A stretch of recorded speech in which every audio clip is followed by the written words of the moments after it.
পুলিশকে লক্ষ্য করে ইটপাটকেল নিক্ষেপ করতে দেখা যায় সহিংসতাকারীদের। পুলিশ রাস্তার এক পাশ থেকে সরে গিয়ে অন্য পাশে অবস্থান নেয়। হঠাৎই ককটেল নিক্ষেপ শুরু করে সহিংসতাকারীরা পুলিশকে লক্ষ্য করে। তখন চারদিক থেকে পুলিশকে ঘেরাও করার চেষ্টা করলে বাধ্য হয়ে বেসরকারি কানাডিয়ান ইউনিভার্সিটিতে ঢুকে পড়ে পুলিশের সদস্যরা।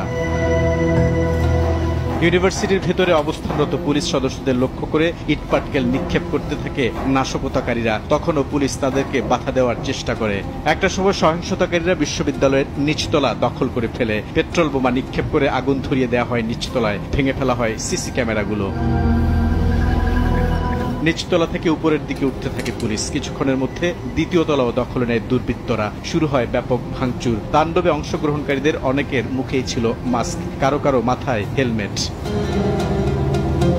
ভবনটির তৃতীয় তলায় উঠে শুরু হয় আবারও তাণ্ডব। ফ্লোরে থাকা সব জিনিসপত্র ভেঙে ফেলে তাণ্ডবকারীরা। পুলিশ তখন বাধ্য হয়ে বিশ্ববিদ্যালয়টির ছাদে অবস্থান নেয়। এরই মধ্যে চতুর্থ তলাও দখলে নেয় সহিংসতাকারীরা। এখানেও ভেঙে ফেলা হয় সবকিছু। খুঁজে খুঁজে সিসি ক্যামেরা ভাঙতে থাকে তারা। পুলিশ রেডিও বার্তায় তাদের আটকা পড়ার বিষয়টি জানায় ডিএমপি কমিশনারকে। ডিএমপি কমিশনার বিষয়টি পুলিশ মহাপরিদর্শককে জানান। এরই মধ্যে একাধিক টিম তাদেরকে উদ্ধারে অগ্রসর হতে থাকে প্রগতি সরণির দিকে। কিন্তু সহিংসতাকারীদের প্রতিরোধে তারাও পিছু হটতে বাধ্য হয়। সূত্র বলছে, এবার আইজিপি র্যাব মহাপরিচালককে বিষয়টি জানালে তাদের উদ্ধারে এগিয়ে আসে হেলিকপ্টার। 5 জন করে তাদেরকে 2 ঘন্টার চেষ্টায় উদ্ধার করা হয়। সিসি ক্যামেরার ফুটেজে বেসরকারি কানাডিয়ান ইউনিভার্সিটিতে হামলাকারীদের চেহারা স্পষ্ট। পুলিশ বলছে তাদেরকে শনাক্তের চেষ্টা চলছে।